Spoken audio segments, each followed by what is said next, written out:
Ya, halo Shalom. Ya, saya mau bersaksi tentang rapture ataupun kedatangan Yesus kedua kali menjemput anak-anak Tuhan yang di bumi ini. Ya, saya menerima mimpi dua kali tentang rapture. Yang pertama di 1 November 2017, 4 tahun yang lalu. Yang kedua saya bermimpi, saya terima di tahun ini 2021 tanggal 10 Juli, saya ingat ya, sama-sama di pagi hari saya terimanya ya. Sebenarnya kesaksian yang pertama ini saya pernah udah saksikan di video vlog saya di YouTube kalau saudara yang sudah menonton ya. Yang kedua ini juga saya mau sharing ya, tapi nggak apa-apa, saya mau mulai juga dari mimpi yang pertama, nanti saya lanjutkan ke mimpi yang kedua ya. Sebelumnya kenapa saya harus bersaksi? Karena Roh Kudus beberapa minggu yang lalu gerakan saya untuk bikin videonya untuk bersaksi. Kenapa saya harus bersaksi? Karena saya percaya Yesus juga turun dari sorga ke muka bumi. Untuk apa? Untuk bersaksi tentang sorga. Yesus juga bersaksi tentang Allah Bapa. Yesus juga bersaksi tentang kebenaran, tentang kebenarannya.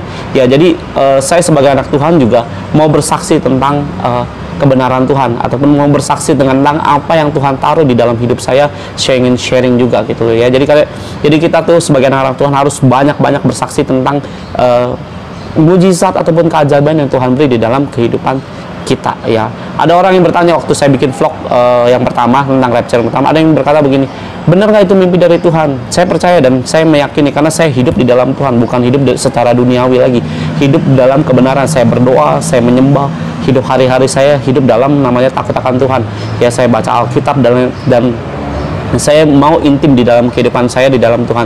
Kenapa Tuhan berikan itu mimpi? Karena kalau kita melekat sama Tuhan, apa yang menjadi isi hati Tuhan pasti Tuhan curahkan ya. Saya sama seperti kalau kita berteman dengan teman dekat kita juga akan diberi tahu tentang hidupnya dia dan sebagainya. Sama kalau kita sebagai anak-anak Tuhan dekat sama Yesus, Yesus juga akan berikan apa yang menjadi pewahyuannya ataupun rahasia-rahasianya, itu semua akan diberikan kepada kita sebagai anak-anaknya. Karena mau siapa lagi yang mau diberikan selain kepada kita sebagai ahli warisnya ataupun anak-anak Tuhan. Saya kembali ya. Jadi ada yang berkata ini mungkin mimpinya dari Lucifer ya.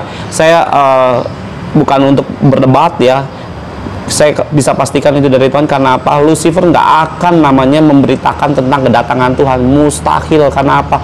Lucifer juga tutup-tutupin supaya kedatangan Tuhan itu tidak diketahui anak-anak Tuhan, ataupun anak-anak Tuhan tidak siap, ataupun anak-anak Tuhan itu sebisa mungkin lah Lucifer itu buat kita itu benar-benar lalai gitu loh untuk namanya menyambut kedatangannya dia. Jadi mustahil Lucifer itu ngasih mimpi tentang kedatangan Tuhan ya. Terus yang kedua, Tuhan kasih tahu saya begini, kasih saya hikmat seperti ini. Benar nggak dari Tuhan? Saya percaya itu dari Tuhan. Karena apa? Tuhan kasih saya hikmat seperti ini. Mimpi, kita hidup di dalam kehidupan kita sehari-hari, mimpi itu setiap hari ya. Setiap kita tidur pasti bermimpi gitu ya. Kita tidak akan pernah namanya mimpi tentang Tuhan tanpa seizin Tuhan ya. Tuhan tidak akan memperlihatkan dirinya sendiri tanpa seizinnya dia gitu ya. Jadi saya percaya banyak orang-orang bersaksi tentang bagaimana dia bermimpi didatangi Tuhan dan sebagainya, dan akhirnya mengalami pertobatan ataupun mengalami mujizat ataupun mengalami namanya segala sesuatu yang akhirnya ujungnya terima Yesus gitu ya. Tanpa seizinnya dia, nggak akan kita mimpi tentang dia, nggak akan mungkin gitu loh ya. Kita hidup 20-an tahun nggak pernah namanya mimpi seperti hal-hal yang saya mau saksikan ini ya. Saya kembali di 2017 ya, waktu saya mimpi di tanggal 1 November itu saya bisa pastikan itu di setengah 6 pagi gitu. Waktu itu saya bangun, entah saya sedang selesai berdoa atau tidak, saya lupa, 2017 lalu. Setelah itu saya setengah 6 saya tidur kembali. Nah di setengah 6 itu saya bermimpi, langsung mimpinya itu saya masuk di dalam sebuah ruko ya. Di dalam sebuah ruko itu terus saya mengetoki pintu-pintu. Ada beberapa kamar, jadi di dalam ruko itu ada banyak kamar gitu ya. Dalam ruko itu ada banyak kamar, saya ketoki pintu-pintu itu satu persatu gitu. Jadi saya seperti kayak koordinator dalam sebuah yang akan berlangsung sebuah ibadah gitu loh. Jadi saya ketok-ketokin untuk supaya anak-anak ayo dalam mimpi itu saya juga ingat pagi hari gitu ya. Jadi saya ketokin, ayo kita harus berdoa gitu loh. Dan herannya waktu saya bermimpi itu ada beberapa orang yang sebenarnya bukan Kristen gitu ya, tapi non gitu yang saya tahu gitu ya. Kebanyakan saya kenal orang-orang itu gitu loh. Terus saya panggil keluar gitu dan semua akhirnya berkumpul gitu loh. Setelah beberapa orang betul berkumpul, singkat cerita di tangan kiri saya ini tertulis, saya juga nggak ngerti, dalam mimpi saya itu ada tulisan di tangan saya, rapture sedang terjadi. Nah Setelah saya lihat tulisan itu, saya nggak menggubris lagi sebuah ibadah itu. Saya langsung buru-buru lari ke atas. Entah kenapa saya harus berlari ke atas, saya juga nggak ngerti gitu. Tapi dalam mimpi itu saya berlari ke atas, saya ke balkon gitu. Ke balkon itu apa, kayak teras di lantai 2 gitu, kayak bisa tempat orang-orang menjemur baju. Nah ya, jadi saya lari ke balkon itu. Nah di waktu saya berdiri di balkon itu, saya ngelihat ada langit terbuka gitu, langit terbuka, dan apa di dalam apa yang saya lihat ya, jadi waktu langit itu terbuka, saya lihat para malaikat itu banyak dari ujung kanan hingga ujung kiri, itu semua malaikat Tuhan gitu.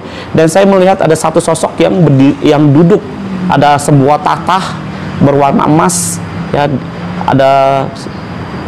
ada seseorang duduk di sana, dan itu bersinar mukanya, kita tahu itu Yesus gitu ya. Jadi waktu saya lihat, saya sujud gitu, dan saya melihat ada anak-anak Tuhan itu naik ke atas satu persatu, naik ke atas semua, naik ke atas. Dan waktu saya berlutut, saya bilang sama Tuhan begini, Tuhan kenapa saya nggak terangkat gitu loh. Saya sangat sedih di dalam mimpi saya itu ya. Jadi waktu saya melihat itu semua, saya melihat itu dengan posisi saya bersujud, saya bilang, Tuhan kenapa saya nggak terangkat dalam mimpi saya itu ya. Saya nangis begitu rupa gitu ya, melihat anak-anak Tuhan tuh naik ke atas. Dan saya perlu ingatkan kepada teman-teman yang menonton vlog ini ya, dalam mimpi saya itu juga saya melihat banyak anak-anak Tuhan juga tidak terangkat. Jadi kalau saudara berpikir kita terima Yesus pasti terangkat, belum tentu saudara ya. Jadi semua memang kedaulatan Tuhan kita gitu ya. Tapi saya melihat beberapa orang, bukan beberapa orang, saya melihat banyak anak-anak Tuhan juga tidak terangkat. Alasannya apa saya tidak tahu ya. Yang pasti setelah saudara mendengar kesaksian ini, baiknya koreksi diri hidup kita gitu. Ataupun yang mungkin kita sudah jauh daripada Tuhan, dengan setelah saya mengingatkan melalui vlog ini, kembalilah kepada Tuhan dengan sungguh-sungguh. Mungkin saudara malas berdoa, kembalilah untuk berdoa. Mungkin saudara malas menginjil, kembalilah untuk namanya menginjil. Kembalilah kepada panggilan yang Tuhan ingini di dalam hidupnya, hidup kita ya. Saya kembali ya, saya berlutut, saya menangis begitu rupa. Saya menangis dalam sebuah penyesalan yang sangat amat besar gitu loh. Saya nggak mengerti apa yang saya buat sehingga penyesalan itu tuh saya belum pernah ngerasain seumur hidup saya, penyesalan yang modelnya seperti itu ya. Tuhan izinkan kenapa. Setelah saya berdoa, saya tanya Tuhan kenapa ya, maksudnya penyesalan itu saya boleh rasakan gitu. Tuhan tuh kasih tahu saya begini, penyesalan yang saya rasakan itu akan terjadi bagi anak-anak Tuhan yang tertinggal, ataupun orang-orang yang tertinggal ya, entah dia percaya atau tidak, maksudnya percaya Yesus atau tidak, ataupun dia Kristen atau tidak. Penyesalan itu akan terjadi di dalam kehidupan anak-anak yang tidak anak-anak Tuhan ya, ataupun non anak-anak Tuhan yang tertinggal. Itu penyesalannya seperti itu gitu. Saya nangis begitu rupa, saya berlutut sambil sujud gitu di hadapan Tuhan. Dan saya bertanya sama Tuhan begini, masih dalam posisi saya bermimpi itu, Tuhan kenapa saya tidak terangkat gitu loh. Bukankah aku hidup dalam kebenaran-Mu? Saya bisa pastikan ngomong begitu karena apa? Sampai hari ini pun saya hanya ingin hidup untuk Tuhan, bukan untuk diri saya sendiri. Karena apa? Seharusnya saya sendiri, hidup saya sudah selesai gitu, tapi Tuhan tolong hidup saya, dan saya berjanji untuk namanya menyerahkan hidup saya untuk Tuhan. Dan sampai hari ini saya masih melakukan apa yang menjadi pekerjaan Tuhan di dalam hari-hari saya ya. Jadi waktu saya berkata, Tuhan kenapa saya tidak terangkat, ada suara yang cukup besar di dalam tubuh saya gitu ya. Jadi suara itu bukan terdengar hanya di telinga, di seluruh tubuh saya. Jadi suara itu berbicara, badan saya itu kayak ada dari ujung kaki sampai ujung kepala tuh kayak ada yang ngomong gitu. Dalam suara itu berbicara seperti itu, nak bangun, kau sedang bermimpi gitu. Saya percaya itu suara Roh Kudus berbicara di dalam hidup saya gitu, karena suara itu suara yang berbeda. Dia cukup berwibawa dalam berbicara gitu. Dan di situ saya langsung bangun gitu. Nah, waktu saya bangun, saya langsung buru-buru mandi. Karena apa? Saya tidak mau tidur lagi, karena mimpi itu sangat menyeramkan buat saya secara pribadi. Saya lebih baik mimpi dikejar setan daripada mimpi yang seperti itu gitu ya. Maksudnya ditinggal Tuhan, itu mengerikan bagi saya gitu ya. Nah, setelah saya bangun gitu, saya nggak mau tidur lagi, saya langsung buru-buru mandi, membersihkan diri, bla bla bla bla bla. Saya ambil gitar gitu, saya menyembah di situ selama satu atau 2 jam, saya lupa. Saya menyembah itu bukan naikin pujian, bukan. Saya bermazmur. Ya kalau saudara yang mengerti bermazmur, ya tahulah. Tapi kalau yang belum mengerti ya belajar untuk namanya kita menyembah itu bermazmur. Bermazmur itu maksudnya kita berkata-kata itu di hadapan Tuhan itu bukan pakai lagu gitu atau kau ku sembah kayak lagu-lagu seperti itu, bukan gitu. Tapi kita bermazmur, kita bernyanyi apa yang dari hati kita keluar, kita menyanjung Dia ataupun memuji-muji Dia. Nah, terus setelah saya bermazmur begitu, ada suara kembali lagi. Ya, dalam hati saya bertanya begini sebenarnya waktu saya bermazmur itu, Tuhan, kenapa banyak anak-anak-Mu tidak terangkat gitu, ataupun orang-orang-Mu, ataupun banyak manusia itu tidak terangkat gitu. Tuhan kasih saya dua jawaban gitu. Yang pertama gitu ya, ini mimpi saya yang pertama ya di 2017 ya. Yang pertama, Tuhan bilang akan banyak anak orang manusia itu menjadi lebih jahat. Dan hari ini 2021 saya melihat banyak manusia itu menjadi seperti itu, apa yang Tuhan berkatakan gitu ya. Terus kedua, manusia akan mementingkan dirinya sendiri. Hari ini 2021 saya juga melihat hal itu juga terjadi. Manusia menjadi lebih mementingkan diri sendiri, dan manusia juga jadi semakin lebih jahat ya. Masa corona ini kita tahu banyak hal-hal yang maaf ya, jahat yang saya dengar bla bla bla bla gitu. Saya bingung, manusia kok bisa sejahat ini gitu loh. Tapi itulah yang harus digenapi, karena apa? Tuhan sudah berfirman, maka semua itu harus tergenapi gitu ya. Jadi kenapa harus tergenapi? Karena Tuhan Maha tahu yang akan terjadi di depan gitu ya. Jadi dua hal itu yang Tuhan perkatakan di dalam penyembahan saya itu. Habis itu saya nangis kembali gitu loh. Saya bilang, Tuhan, kalau aku ada dosa, aku minta ampun di hadapan-Mu gitu. Nah, setelah itu saya masuk ke mimpi yang kedua ya. Mimpi yang kedua ini terjadi di tanggal 10 Juli 2021 ya. Hari ini saya bikin vlog di tanggal 28 Juli, berarti kurang lebih 2 minggu lebih, berapa hari yang lalu ya. Saya bermimpi. Nah waktu yang mimpi saya kedua ini, saya bangun jam 4 pagi.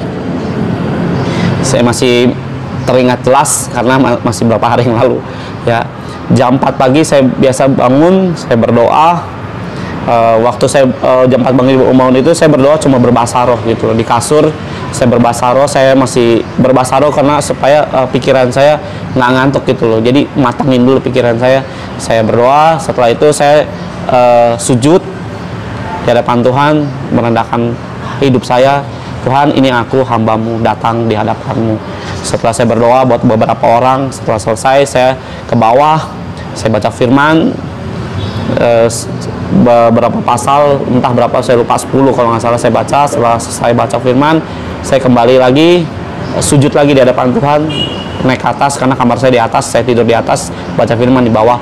Setelah saya sujud, saya bilang begini sama Tuhan, Tuhan, bicaralah Engkau Tuhan, apa yang Kau ingin sampaikan hari-hari ini di dalam setiap anak-anak-Mu. Terus saya bilang begini juga sama Tuhan, Tuhan, beri saya mimpi, beri saya penglihatan, beri saya tanda, apa yang Kau kehendaki hari-hari ini, ataupun isi hati-Mu Tuhan, nyatakan di dalam setiap kehidupanku, karena aku terus Bapak menjadi hamba-Mu yang ingin terus Bapak menyampaikan kebenaran Tuhan gitu, ataupun bersaksi demi bersaksi bagi nama Tuhan.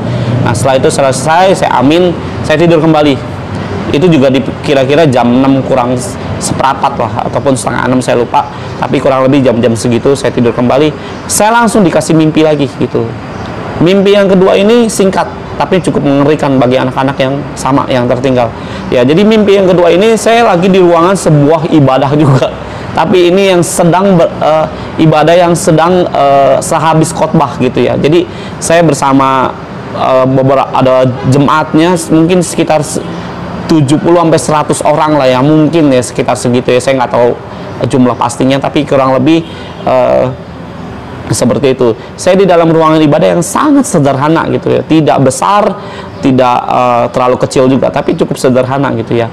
Nah, setelah itu saya melihat Pak Yeremia Cembi ataupun Bapak Rohani saya lagi sedang sehabis khotbah. Kalau saya lihat sehabis khotbah ya, jadi posisinya saya melihat diri saya sendiri, saya melihat istri saya Regi ya, saya melihat di posisi seperti kayak kamera gitu ya.